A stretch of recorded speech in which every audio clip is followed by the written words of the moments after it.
ДіБіСі П'єra is a British writer. Like in 2014, he wrote his first novel. Oh, 2004, sorry. He wrote his first novel, Vernon Got Little, and got a Booker Prize for this, which is quite a unique case when the writer gets the Booker Prize for debut novel. His own life story is like actually could be a novel in itself, but like Pierre chosen to write novels about other people and about other stories, maybe summing some of his experiences too. His novel Lights Out of Wonderland in 2010. Actually, I'll come back to the story of how we met. We met in 2010 at Edinburgh at the Literature Festival when Pierre was presenting his new novel Lights Out in Wonderland, and I really got excited with this book and really liked it, and I was looking for some kind of new things to do with my life. So basically, I decided to translate it, and then between 2010 and 2012, I took this exciting journey together with Gabriel Brockwell, following all the places he went to except Tokyo, but even going to Tempelhof and all. And like for me, it was really a super important project. And in the end, it turned out to become also first publishing experience, because the book publishing turned into some kind of art project uniting my colleagues, artists and musicians.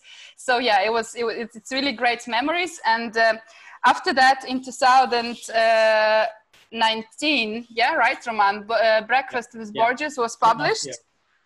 I was honored to write a foreword for this book, and ДіБіСі just told us that his new book is going to be launched next week, which is called Dopamine City, right? And Roman also has good news that actually Vernon Got Little at the same time in Ukraine, Vernon Got Little is going to be published. So it feels like kind of like closing some kind of cycle, which feels really great. And Roman Malinovsky is a publisher. He is co-founder and editor-in-chief of publishing house Wawilonska Biblioteka. He is also founder of Civilization Publishing House and author of Project Mono. But he also told me that he is finishing his own short story collection. So we're really happy to welcome Roman into our club of writers. I don't know for good or for bad. Let's hope for great. So we're really looking forward to your works. Today in our program, we're going to talk about resources. Why do we get resources in modern world? Where do we get the things that help us to keep living, keep going, keep surviving?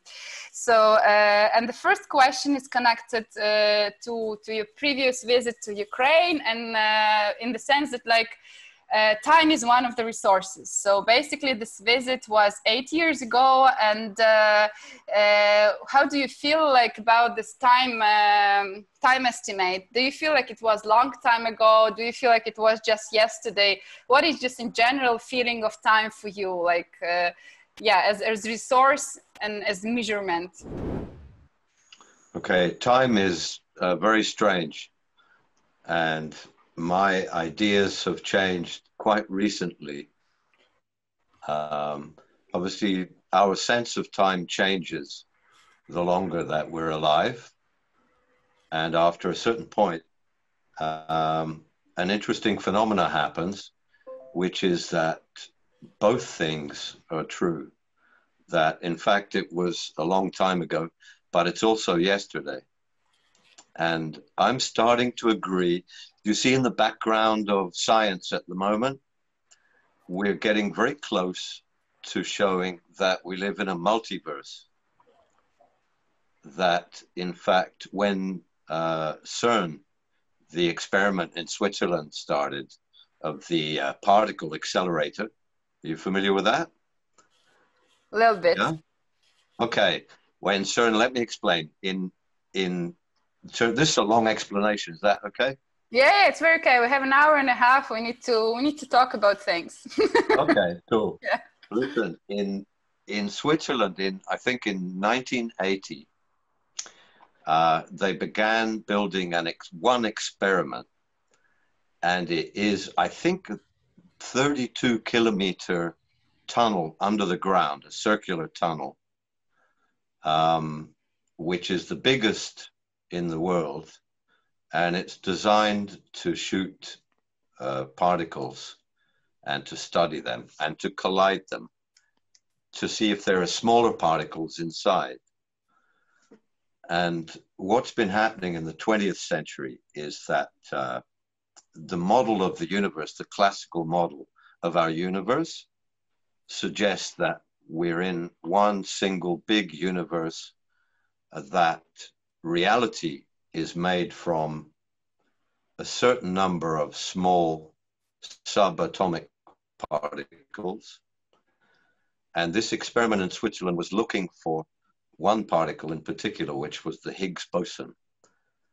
And when they found it, it was going to show them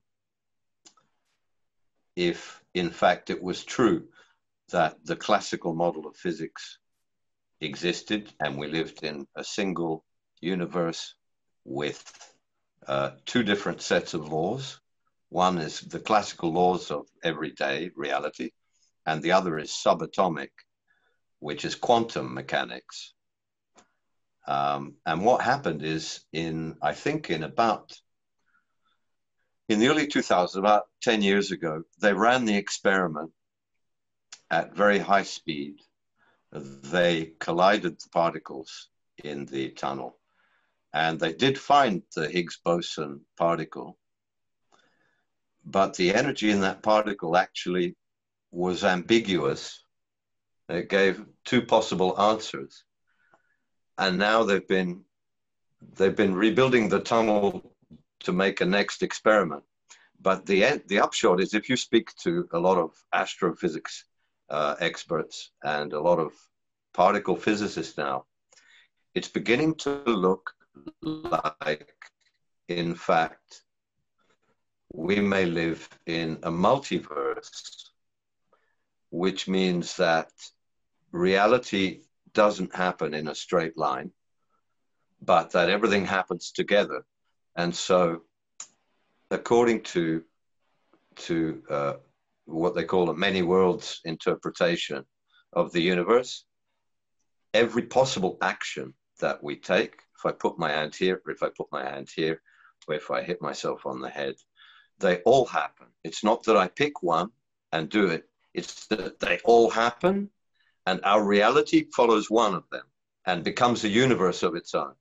And so there are infinite number of universes which happen every second like this. And to cut a long story short, because there is a fucking long story,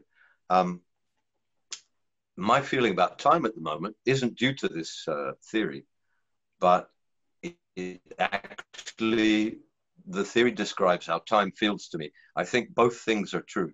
That in my memory, it's 8 years ago, but actually it's also just yesterday. And that is like a quantum mechanics view, where in fact, both situations are true. The time is both far and it's close. And so I don't have to choose. I can pick the one I want.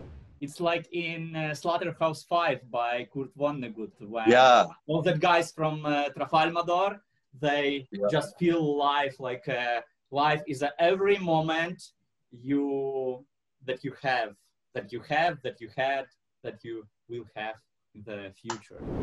That's very true. Yeah, I think that's true. And actually, Slaughterhouse-Five was written quite soon after the main many worlds theory came out in the 50s, which at the time, the scientist called Hugh Everett III, he wrote, it was his PhD thesis, and he wrote the relative state formulation of quantum mechanics, which suggested that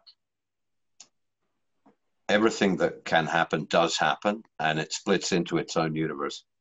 And at the time, he was ridiculed so much that he left physics immediately. He never practiced. He left even, I think, before his PhD was granted, and he never went back. Now, weirdly, that is a mainstream theory in physics. And stories like Slaughterhouse and everything, people were already thinking, actually, it sounds like how we feel. It's interesting that you bring that up. I haven't heard about that for years. it's one of the books Wawilonska Biblioteka published, also in very great design. Yeah, it was one of the first projects. Slaughterhouse, number 5, yeah, I think, yeah. And for you, Raman, like, what is your feeling of time? Like, do you think this 8 years, it was long ago, or it's just yesterday? It's the similar that Pierre said, that when I look around and I feel it's like, wow, it was 8 years ago. No, it was like a few weeks ago. And this is my feelings. When I was younger, I think it would be great if the day have not 24 hours, but I don't know, 36 hours. It will be the best. And now I don't think so. We have enough of time, even more that we need. That's a great feeling, you know, to understand that you have all the time in the world. We have all the time in the world. Yeah, that's nice. And if it was like, if you have the feeling that it was just yesterday, Pierre, what is your brightest memory from your last visit to Lviv? I have a lot. I have a really lot of bright memories. I can remember everything, really. But do you know what? Do you know one great moment? It was actually the day I was leaving, and Bobby, the artist, with a little bottle of vodka, he gave me the beautiful painting, the portrait, which he painted for the show, and you were there. There were a couple other people, and we took a photograph in front of a department store. I was looking for caviar to bring back in case they had some caviar from Odessa or something. And you were taking me to the department store, and there was a window, a cracked window there, and Bobby put his head into it, and we took a picture. Yeah, I have this picture. Yeah. I have this great, yeah. Go ahead. Also the incredible, I have to say, that was the best launch party I ever had for Lights Out. That incredible, decadent. To be honest, that's one of the reasons we still haven't brought you to Ukraine again, because every time someone tells me, oh, let's bring Pierre, I was like, okay, but look at the pictures of this party. It has to be at least as good.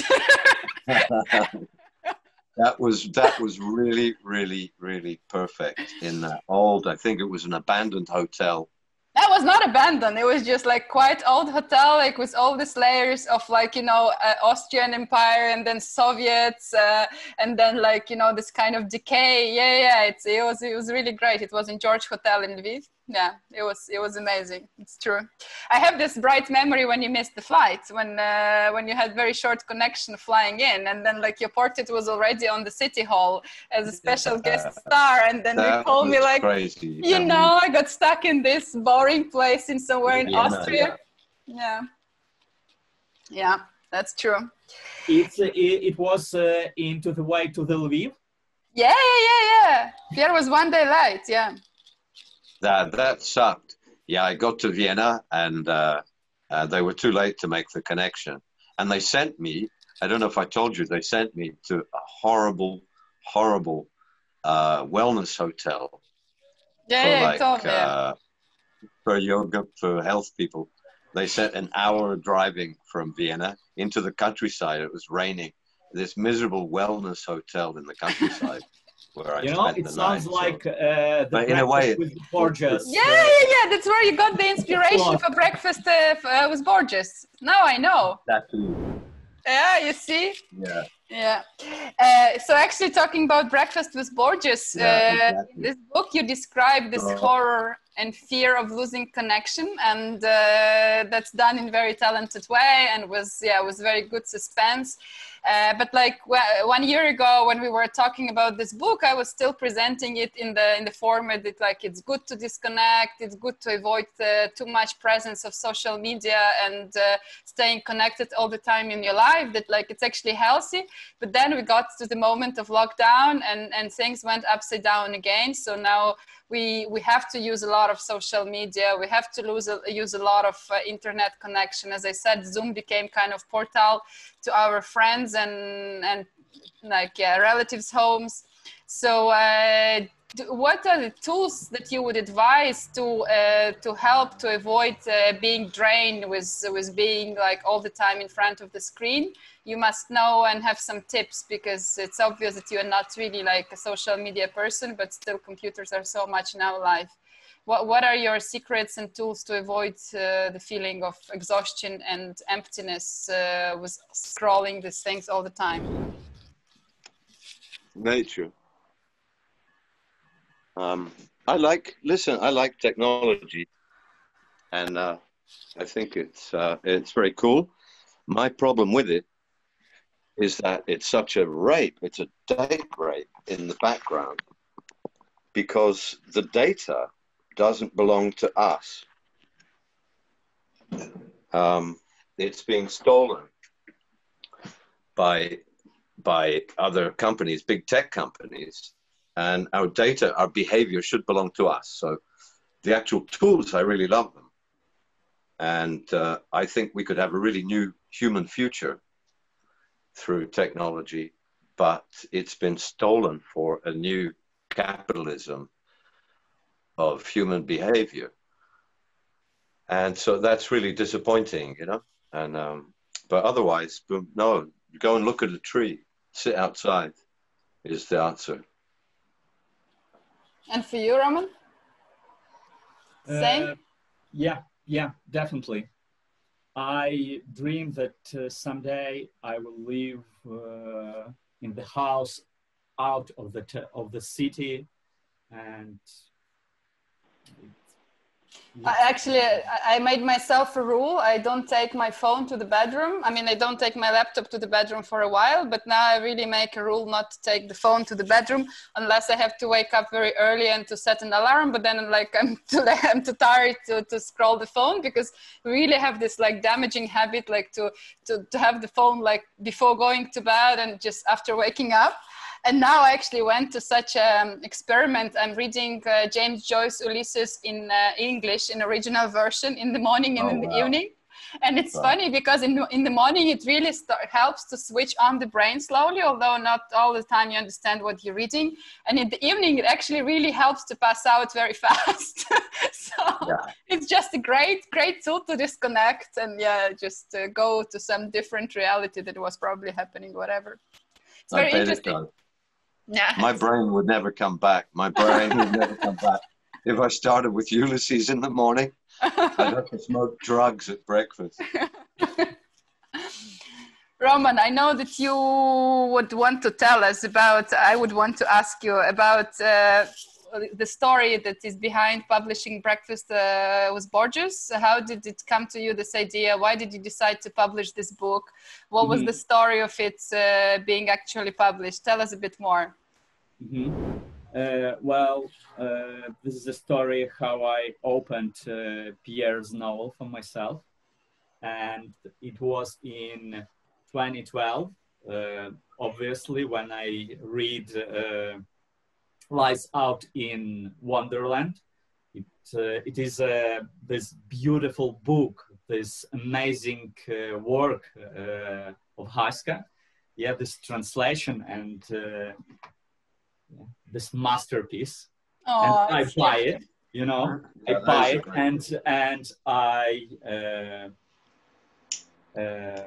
wrote it, and it was great feelings. It's like this guy came and he know all the truth about the world, and he just said me all that truth. And I feel like the door inside my head just opened, and now I see more than I saw before.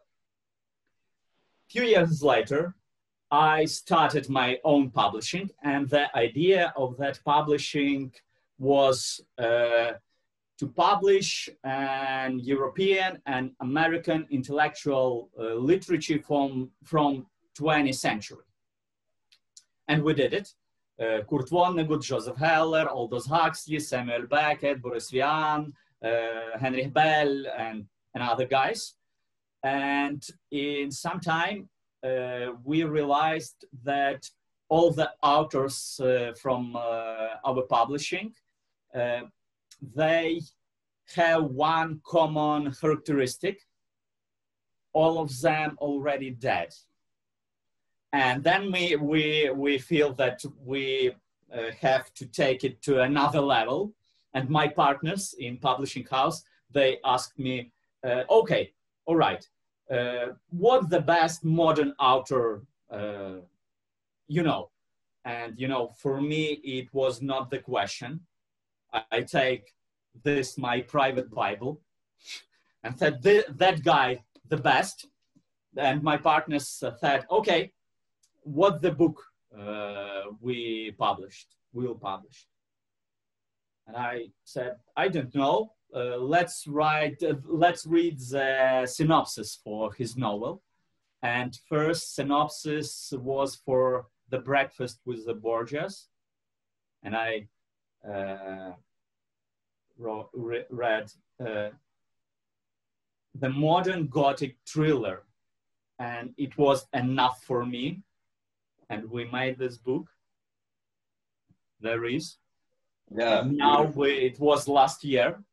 And now we made, first Pierre's novel, Vernon Got Little. And we already buy the license for Ludmila's Broken English. And I hope this book we will publish this book next year. Hey, thanks, Roman. That's great. Yeah. That's great. So that's the story. Awesome. Thank you. Yeah, I see. But also I know that you have a question connected to that to Pierre now.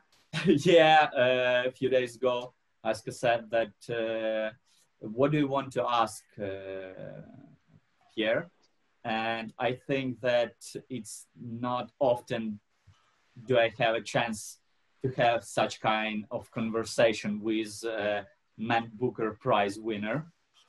And I have two questions. And first sounds like this. ДіБіСі, all your books I have read show problems that it seems like the world is not going to make it. But at the end, every novel gives hope. So I'm curious, are you generally an optimist or a pessimist? Is the bottle next to you half full or half empty? There's an easy test.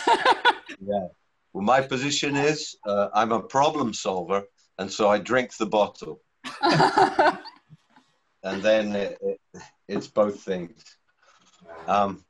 My position, I'm optimistic, I'm buoyant, and I believe and have faith in the magic of the human spirit, because it is quite magical. Human affairs, if you look at history, back even 2 million years, human business is always in a perpetual state of mini crisis or major crisis. That's just normal. And so we live there. It's our preferred place to live, we can say.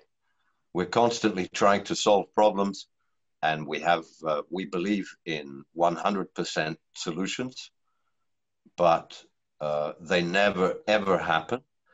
All of our interventions mostly are wrong. And so we continue in a perpetual crisis, and it's just how we like to be. You know, the answer, again, it's a quantum answer. Yes, I think we're doomed. I don't think we will make it. But that's kind of okay. That's also very human. You know, I think now especially, people are ready. There will come a generation now who are quite ready for the end. And people care less about things. They're more self-interested. And so we're in a very, very human situation where we're the culture, I'm speaking now of affluent cultures who can afford to, who have the leisure to make mistakes. But we're returning to almost a state of infancy where the world is appearing to us more and more black and white.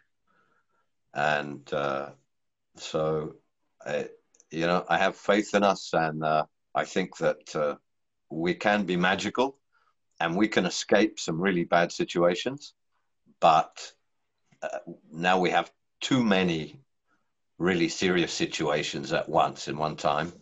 And it wouldn't surprise me that we won't make it in the longer term. But that's, you know, that's also very human. And I think people are kind of prepared for it now. Actually, my next question is really connected to your answer, because I wanted to ask like more precisely, like, yeah, what are the main values of modern world? Like, and which tools and we have as humans, which resources do we have as humans to fix it? Like to do these fixes, still to keep this machine going a bit longer. So like, yeah. Okay. Well, I think there's a possibility of a continuing decadence where we stay at in a bad situation forever or for a very long time. You know, what are the problems? I'm sure if someone gets diagnosed with stage 4 cancer, I'm sure their question to the doctor is, what exactly, specifically, will kill me on the last day? And I think the doctor would say, well, it won't be one thing, it's the combination.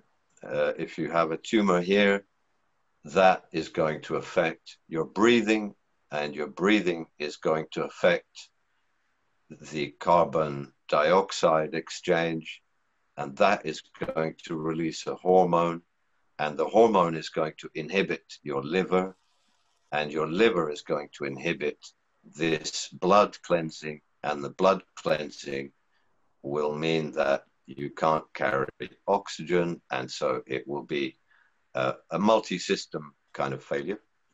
And, you know, I think we find ourselves in that kind of condition. And also we've spent many years becoming irresponsible for one reason or another. So we've suddenly now, although it was kind of obvious, we suddenly now realize that the last 200 years of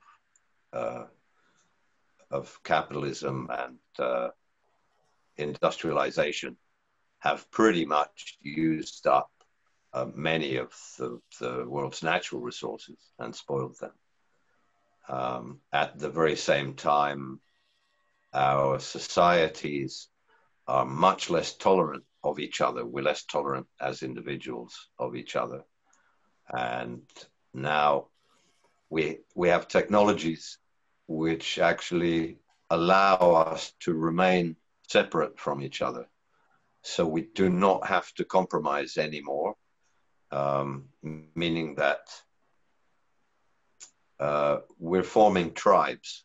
So I can find, if I believe that witchcraft is true and that the only solution is witchcraft, then even though all my family and all my friends disagree with me, I can find on the internet new friends who agree with me 100%.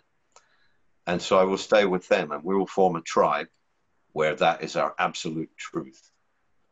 And this is now happening, where people, they don't have to think in the gray areas. They can have an absolute black and white truth. Witchcraft is correct. All the other theories are wrong and evil.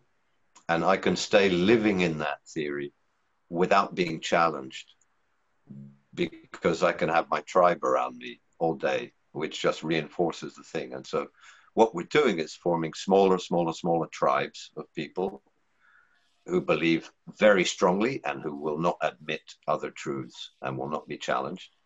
And the unfortunate thing is that the conflict between tribes is actually very profitable. It's very, very profitable for social media to have conflict instead of agreement.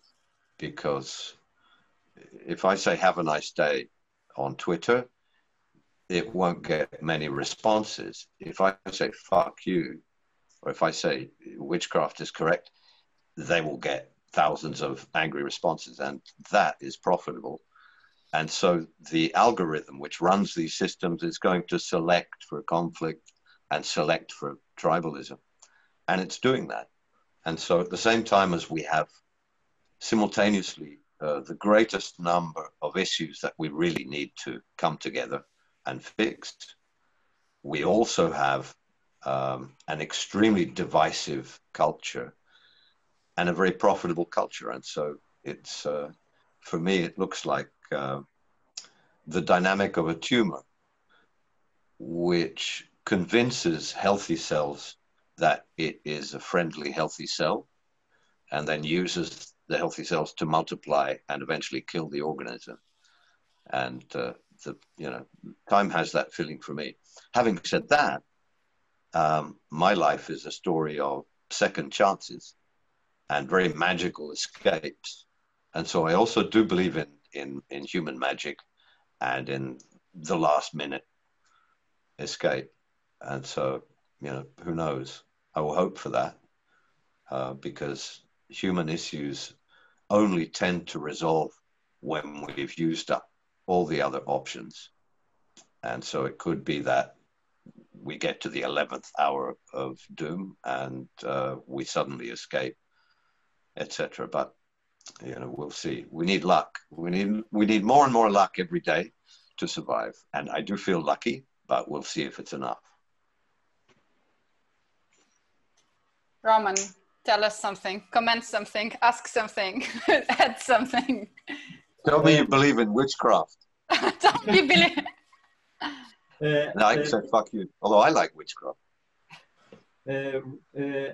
I really have another question for you, Pierre, and we a little bit already spoke about that. You spoke about that, and the question is, your novels are about modern days, about actuality. You can perfectly feel about reality. And my question is about the future. When you look at this world now, what do you think our futures looks like? What is your prediction? How far in the future? I don't know. We're living still in a very nuclearized world. And people forget that underneath our climate issues, underneath the increasing problems of democracy and world politics, we're still in a nuclear situation. And countries have, and Ukraine knows this, because Ukraine used to house, I think, the major component of the Soviet nuclear defense against Europe. And so we have, a lot of munitions from the 1950s and 1960s, which are still out there being maintained. And, I don't know, the future, if we can be safe from an accident or a mistake or a human mistake, because also the world has become, while we're arguing with each other over basic things, if you look at the world, some pretty powerful countries are abandoning democratic process. They're making themselves president for life, and they're closing the doors, and they're controlling speech, and they're settling down for a new era, which will not be free. And if things go well, I think we will have a much more insular and a much more virtual future, together with our tribe who agrees with us.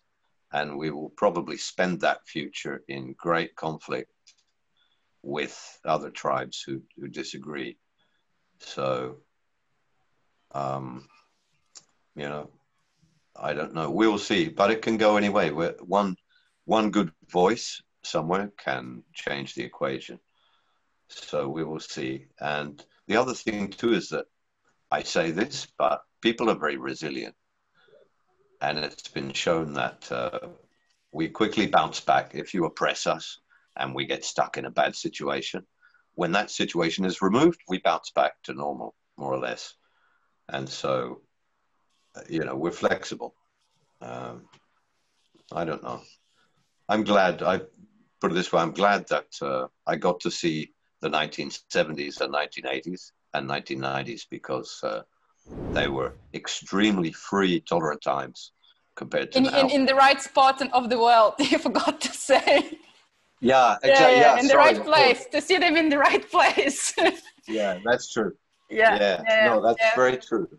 And it sounds like a lot of fantastic writers like Philip Dick or Ray Bradbury was right when they wrote about future. Yeah. And a lot of that things you just said, I read it in the novels of fantastic literature. Yeah, well, that's the other thing, you know, Roman. Don't underestimate the amount to which arts and literature and film influence the future. And not to say my work at all, but I am conscious when I write. My works ultimately are hopeful, and ultimately they have love in them somewhere, and they end with love and with some kind of hope. And it's because if you look, ever since Orwell's 1984, did you know when he first submitted 1984, his title was 1948? And the publisher said, no, that's too soon. We have to change it. And he inverted it to 84. Yeah. And so that gives us a clue that they were thinking about today, but they were thinking it was coming much quicker. And now we live in a kind of, we've gone beyond 1984 because big tech is watching our faces, listening to our voices.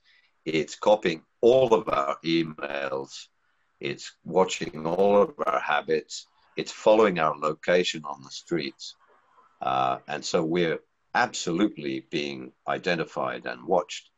We aren't yet being completely controlled, but that will come. There's no other reason to save that data. And so between a lot of science fiction, it seems that literature, Star Trek, for instance, invented the smartphone and certain other gadgets. And it's like once the idea exists, people follow existing ideas. Not many people are inventive. And so we do tend to build futures that we already kind of have thought about and prescribed ourselves. Yeah, exactly. Yeah, it's weird. So I keep my books hopeful, you know, and I'm hopeful. I mean, the truth is, I would hate to have very young children right now, just because I wouldn't know. If you think we started making tools 2.5 million years ago, and any lifetime across that whole span will have been identical to the lifetime of its mothers and the lifetime of its grandmothers and great-grandmothers. And they could be sure that the lives of their children would be identical, notwithstanding illness and volcano and earthquake and etc. Nature, which is a constant lottery. But otherwise, their lives would have been absolutely identical, and their children's lives would have been identical, and the challenges would have been just the same.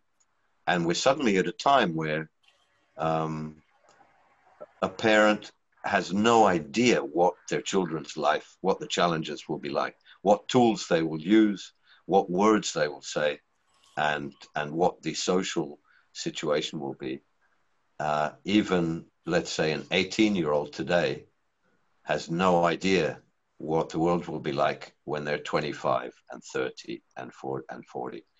And that is brand new, and that's unusual.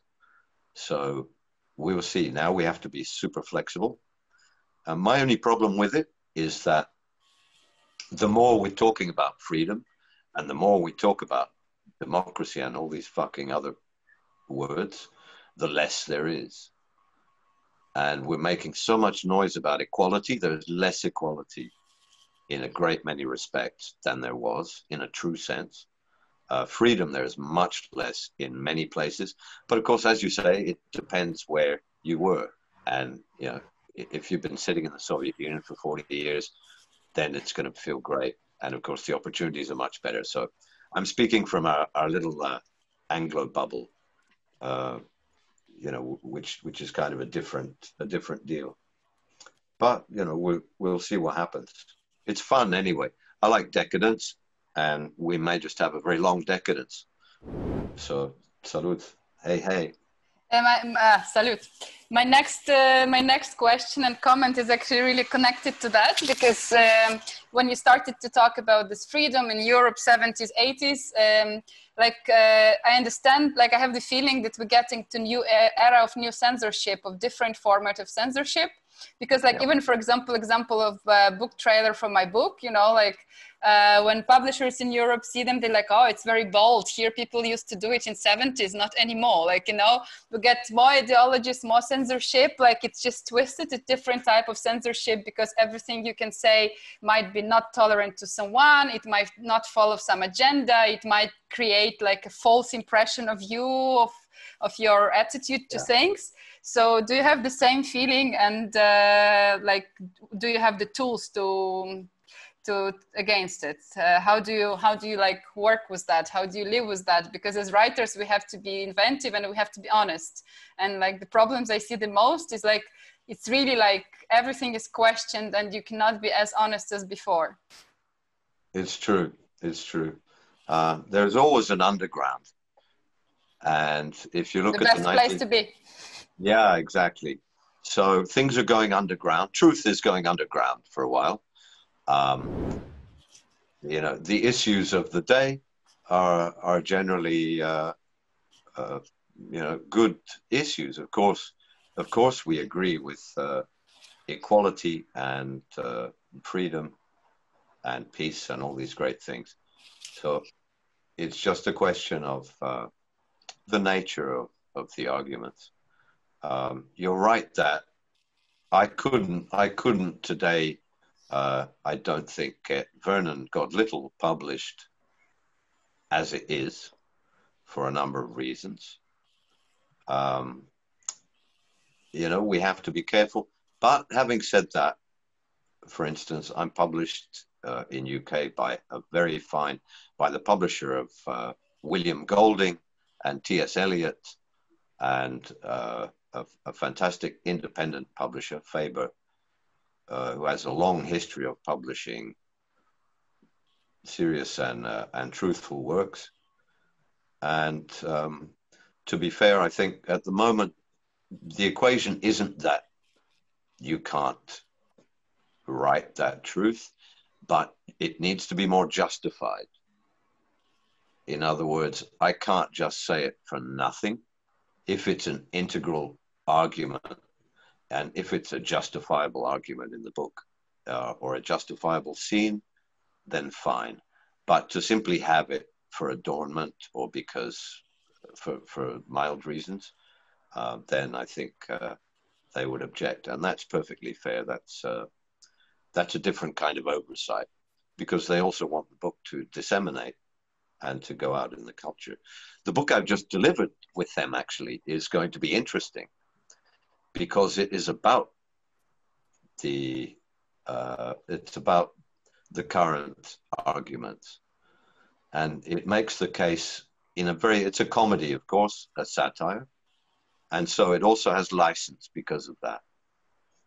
But it makes the case, without saying so, that of course we all now have a voice. Yay! And so all voices are equal, is the current feeling on Twitter. So if I disagree, if it offends me, then it's stopped and cancelled.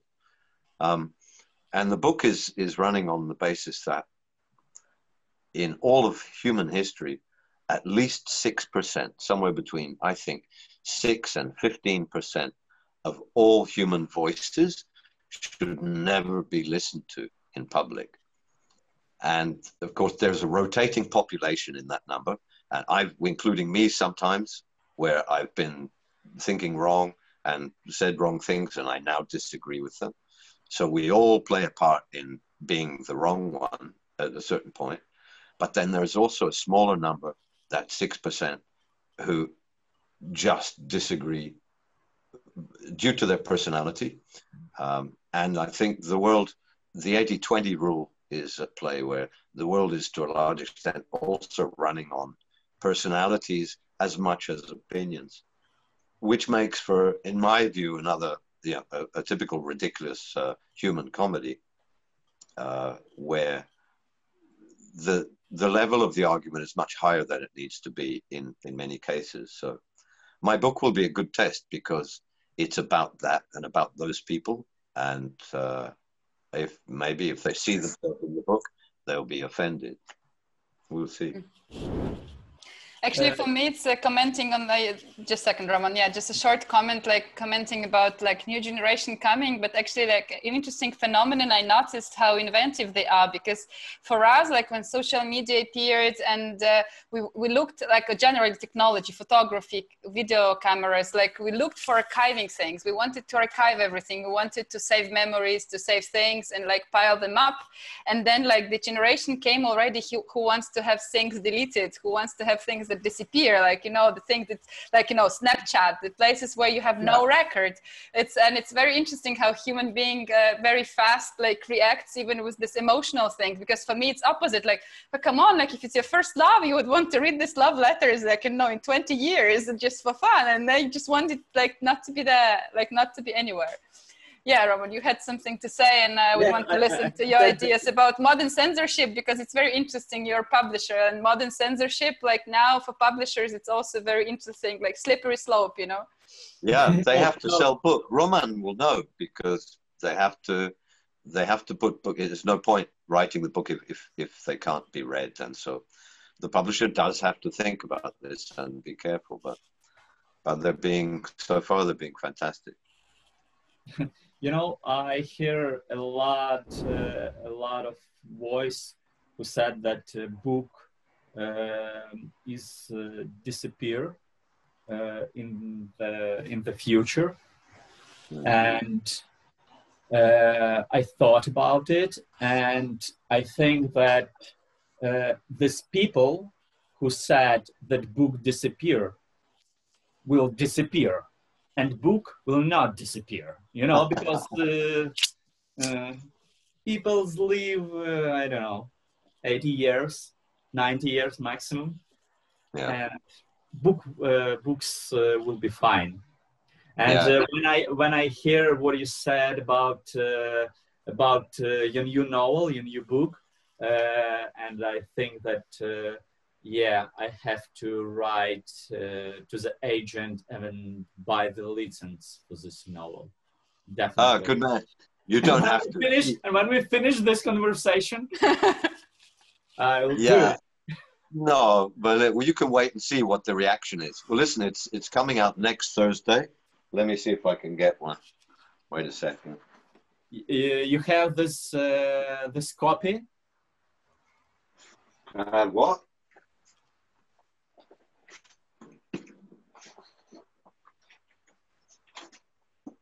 Okay. Ah, you have one. Yeah, I've got one right here. I tried to see how lazy I am. I tried to bring my chair. It always looks better, like when you hold. Oh, it's hardback. Ah, nice, nice, nice. Very nice. Wow. Well, maybe we can talk about translation to Roman later. I really like the way it looks. Eska? It's a binary novel. Look at this. It's binary. Oh, wow. They still do it. Like it really looks like it's vinyl of book world, as you like to say. It's really vinyl of literature world. Yeah. Wow. Yeah. So this is there are two things happen simultaneously on the page. This is your phone and the social media, and this is the narrative. And you have to read them together because they influence each other. Quantum. And it's like all the book right for that way? No. It starts, it's like, the design is like a roller coaster. So it starts, the first 130 pages are a climb establishing, tick, tick, tick, tick, tick, tick, tick, tick, tick, until the character buys his smartphone. And then it starts his double life, looking this way and that way. And that's about 200 pages. And then the last few pages, it goes back to a single life again. My God, it probably twists your brain, this thing. Kind of, yeah. It's, but we made it readable. The publisher as well has been fantastic. They made a lot of good editorial suggestion, because my original draft of this did rewire your brain forever, and which is a big decision for a reader. You had to make a decision how you were going to read this. Now, actually, a lot of those binary columns just have maybe there are two shades in the text, and so you can read them all if you want to, but actually they just have a sentence or a word that jumps up in strong text, so that you know roughly what is happening, but you don't have to stop and read everyone. And so it's a good compromise. It should work. But you had this thing since Lights Out in Wonderland with the book of Gabriel, like, you know, with this footnotes, which actually were his notes and his thoughts. And then we reproduced this little book. I still have some copies at home. I still have, I remember. It's true, actually, they are. These are like vertical footnotes. It's really great, this idea that like there is this parallel life happening to what is actually happening. And also one more thing I noticed, like today during the conversation, and then I recalled Lights Out of Wonderland, quite often you use this metaphor of human body to the world, to the society, to the countries. I remember in Lights Out of Wonderland, there was this metaphor that like countries are built by the like humans, like, you know, there is head and then there are hands and like, you know, all the other parts of the body. Do you think it's what is the reflection of what? Is it like we like the world, or the world is like us, or is it some kind of human desire of divinity, like, you know, to create things modeled by yourself? Yeah, because you really refer to it very often and in a very nice way, like anatomical way, I would say. I really like this anatomic metaphors of things. Yeah. I actually, that when I was writing Lights Out in Wonderland, that was just an idea. And I've always had that idea. Everything seems to resemble something else. But now, a bit older, I'm convinced that in this universe, everything follows a same nature. And this is also, this actually goes along with a many worlds theory, in the sense that if in the next couple of years they discover that we live in that we're one only of multiple universes, then we don't know what the laws of physics will be like in those universes, but it means that our universe then could be the only one which has the conditions for life. And inside that universe, which means it's a Goldilocks universe, it's a benign and friendly universe. It's not too cold, it's not too hot, it's not too violent, it's just perfect, like the three bears. It's just perfect to support our little planet and our life. And whether that's true or not, I'm convinced now that the nature of the general universe is visited on every object inside it, all the way down to a particle. And so it's natural that our lives and everything we build and everything we think of and see resembles, and especially if it's successful, it resembles the nature of the universe in that it's not too much and it's not too little. It hits the perfect zone between too hot and too cold, too active and too inactive. And there's a perfect little spot. And I think that's starting to be proven, that there's one nature. And you can tell, I can now look at situations and I get a sense if it's going to work or it's not going to work, simply because it's either following the nature of things or it's not following the nature of things. And those things that follow in the nature of what we can see in the universe tend to be the ones that work.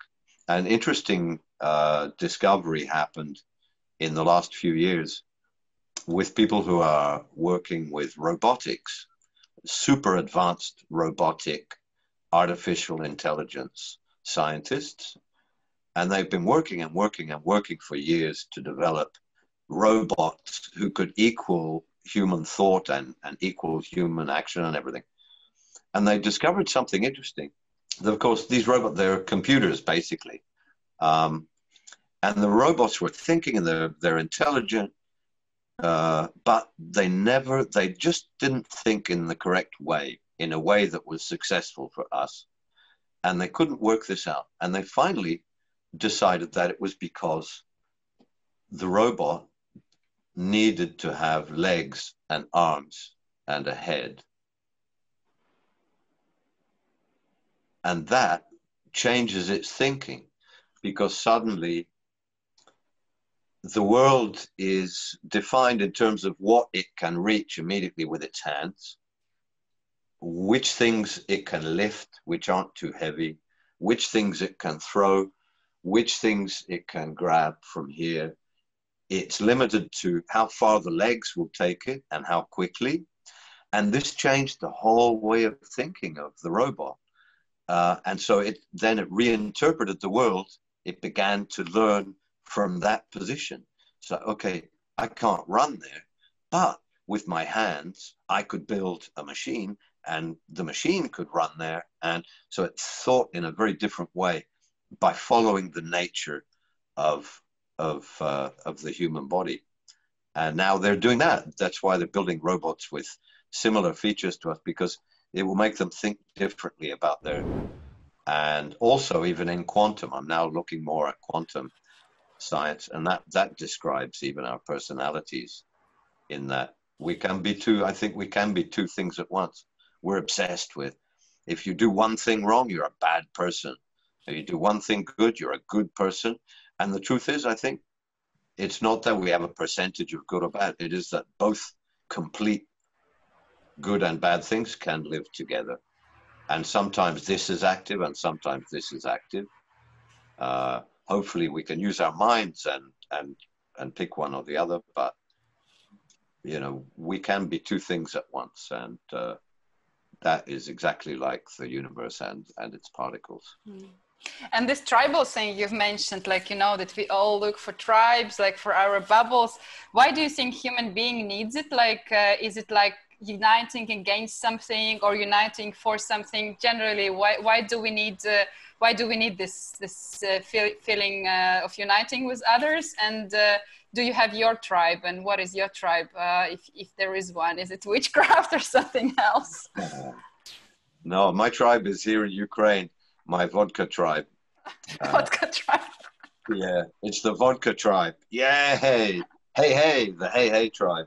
Hey tribe. Okay.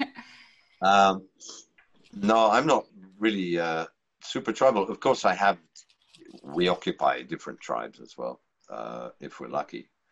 But we consider ourselves now to be a fantastic, enlightened, intelligent culmination of history. So there's a feeling today that we were all born yesterday, that everything in history was wrong, but now we're here and it's correct, and we're going to change things because it's ridiculous what we've been doing. And I think the real truth is that the brain is an organ, and it's in some ways very complex, but it's also very simple. And I think it's proven that we are hardwired very simply to be social, and it's a survival mechanism. The monkeys have it just the same, and other animals have it just the same. There's a line actually in this book, in Dopamine City. The Dopamine City has a professor, a scientific professor, who is an old, wonderful lady, and she argues about how things are in the world. But she makes a point, which is true, that if you go into a hospital tonight, into a maternity ward with new babies, and you put your finger outstretched across the bottom of its foot, the baby's foot will try and grab the finger. And that comes from monkeys, from trees. And so we may be smart, and, you know, we can argue on Snapchat, but we are still wired in a very elementary way, and our systems are very simple. And it has always been a survival mechanism of ours to be social, to select our crew, because we're stronger. And so we do things, we select for survival, and we're still doing that. And it's now it's complex. I think what's happening now very much in the world is that the systems which are designed for us to be face to face and to try and come together are being used in different ways. And so we're seeing threats and responding as if they're threats to our body from an immediate enemy, when in fact it's a concept, it's an idea, and it's not an immediate threat, and we can treat it in a different way. But all these things are activating our existing hardwiring, which is to be social, and we get good feelings, dopamine. When you walk on the street and you see your friend across the street and raise your hand, it makes them feel good, and it makes you feel good. Your brain rewards you for that social thing, because that is survival. And when you smile, it rewards you and it rewards them. And we live in this little world of rewards and punishments, which come from the brain. Now they're subverted into likes and etc. on Facebook. But it's exactly the same thing. It's a little stroke of dopamine, and we get addicted to that. So quite simply, you know, this is, I think, why it is. We're using very old systems. We're still a monkey. And Gabriel had the same idea. You know? I remember this. Yeah. It's like we have the smartphones and we have the social media, but we still the animals. Yeah, which is nice. It's fun, you know. Yeah, I think it's fun. Yeah, it's fun. And also there is this thing that, like, you know, we used to have this negative metaphor, you behave like an animal, but actually, like, maybe sometimes it's better than to behave as human. Yeah. Quite often. It's true. It's cool about us. Yeah, we're very advanced. We're a little angel animal, and I think once we realize that, at the moment we think too much of ourselves, and we're not.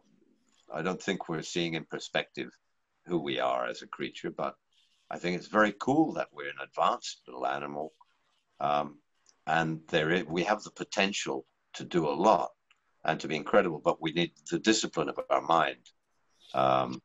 And I don't have it very much. I have it enough to write the book, but it takes a lot of work, and we're not in a mood to do work at the moment. Life is getting easier and easier and easier, and in many places anyway. And so we're not going to be particularly disciplined about stuff, but, you know, we're fun. We're an interesting little animal, to be true. Do you think literature is a resource for reader? Like, is it some kind of dopamine? What is potential? And it's both question to you and to Roman, because Roman, your publishing house, works mostly with translations. Like, why only with translations? Why do you think this important to build these bridges and to share this knowledge? Like, is it a resource? Like, is it our resource for future, the literature that we have these days? Is that me? It's for you, it's for Roman. Yeah, just go ahead, and then Roman will sum up with the publishing experience. Okay. Yeah, it does. Literature is the backstage of life, which is why it's important not to censor it. We can censor TV and censor movies and censor music in a way because you can see them accidentally and they can offend you accidentally. The TV you can see in the window of a shop, or you can see it in the airport or in someone's house.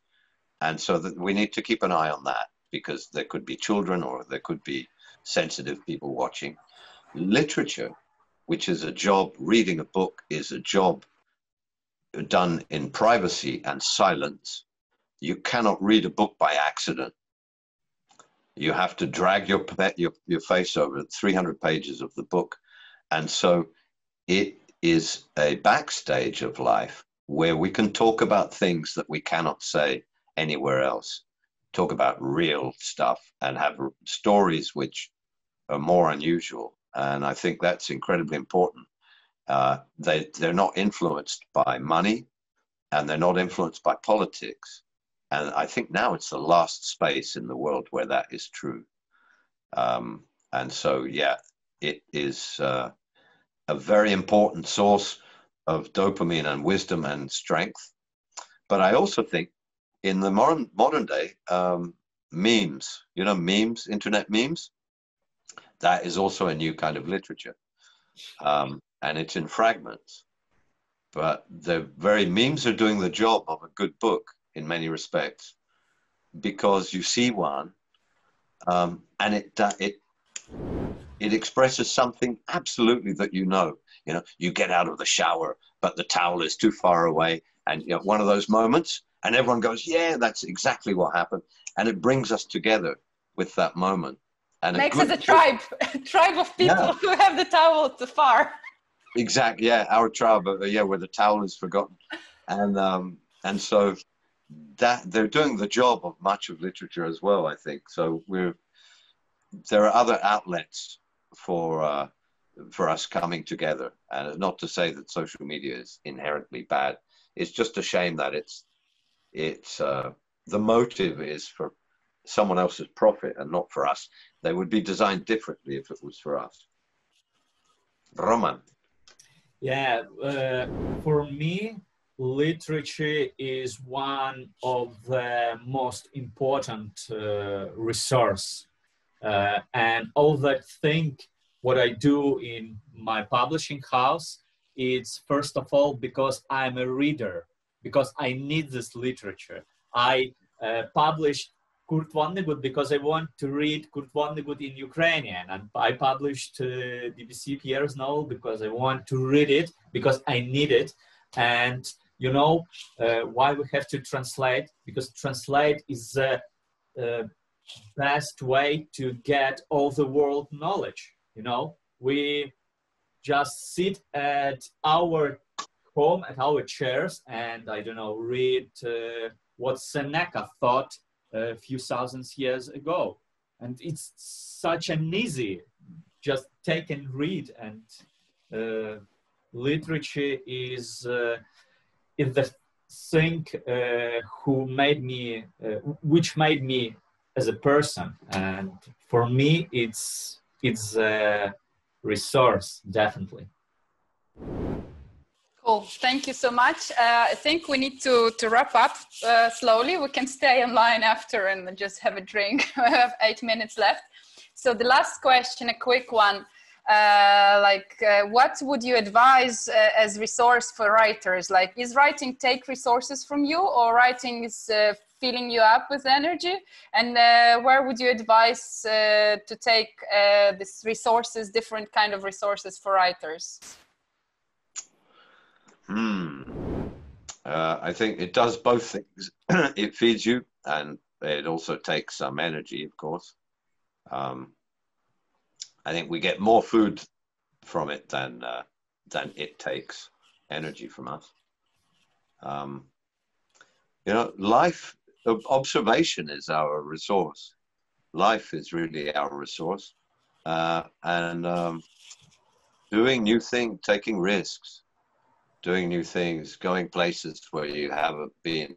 When I presuming that you mean, for instance, you know, if the idea doesn't seem bright enough, or if you're stuck in a certain place and you can't think of a new way out, do something completely different. Go to an old person's bar, or go to somewhere ridiculous, somewhere new, and do something new, see something new, and it shifts it kicks your mind into a new place, and you come out with a different view. So experience is good. Also, I have to say, hangovers are very good. Oh yeah, that's true. I find I can't drink and write, unfortunately. I have to be sober writing, because it distracts me. Although I feel that I have great ideas, but that may not be true. But a hangover is fantastic for writing, if it's big enough, because at a certain moment you realize that you're going to survive and come back to normal, and at that moment you get elated. You become extremely peaceful and serene and happy, and I think you become older and wiser for those hours, the evening of a good hangover. And that's a great place to write, very loving place to write from. For me, it's actually also like when I'm super tired, but like with different type of physical or mental work, but different type, like not writing. When you get super tired and like there is a lot of stuff happening, and then you just cannot process it anymore, and then you stop and slow down, and that's the best moment to write. I don't know. Yeah. What about you, Roman? You know, I think that resource for writing is a passion inside out, us, inside our heads, our hearts.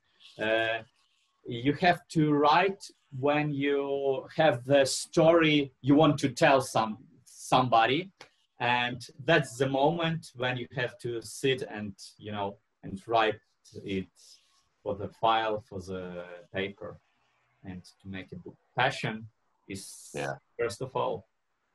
Yeah, passion is our profession, you know. Yeah. Yeah, thank you so much. It's actually this magic moment when it does feel that like your visit 8 years ago to Lviv was just yesterday, and the Bobby episode was just yesterday. It's really it was yesterday. Yeah, it was in yesterday. Quantum world, see, in a quantum world, it is still there. It's still there. How only good how in Slaughterhouse 5 we in that moment right now. Yeah, we are in Lviv and all that party. Yeah, I think it's true. I know we are there, and let's face it, our memories. There's also becoming increasingly a possibility in the world that that the future will be what we imagine. And that reality might be created, in fact, the universe is interior and not exterior to us, and which would support that exactly. And so I can remember it so well. I can taste that, smell the smoke, I can taste the beautiful chilled vodka. I can see the wine bottle and the empty cigarettes in the sink of the back room. I can see the pianist, the fabulous young woman who wrote a small piano concerto. Jana Ishchuk, hello to her. Sitting there, and she had different moods, and she was down for a while, she was up for a while. Also, a young cousin of yours was there. Your grandparents, I think. Your mama was there, and your dad was there, who was great to meet. I remember your grandparents sitting near the door over here in the back. Andrukovsky sitting there with them for a while. And the incredible cake that you brought out. And it's there. It's so complete that I'm going to say, until I see you again in Ukraine, we are at that party. And just tell Bobby to get more vodka and we're fine. Yeah, never-ending party. That's nice. Yeah, and like it's really good to finish on this optimistic note and optimistic mood for future. Basically, if we are the people who can write future, the world is not so bad, you know. Yeah, we'll be fine. Even if we die, well, that's the other thing. Yeah, the good way. You know, even according to many worlds theory, you cannot actually cease to exist because one of the universes will always have you continuing in your life. And so even if you die in this one, you're immediately in the next one or the next one. And if that begins to come true, then we will see the world very differently.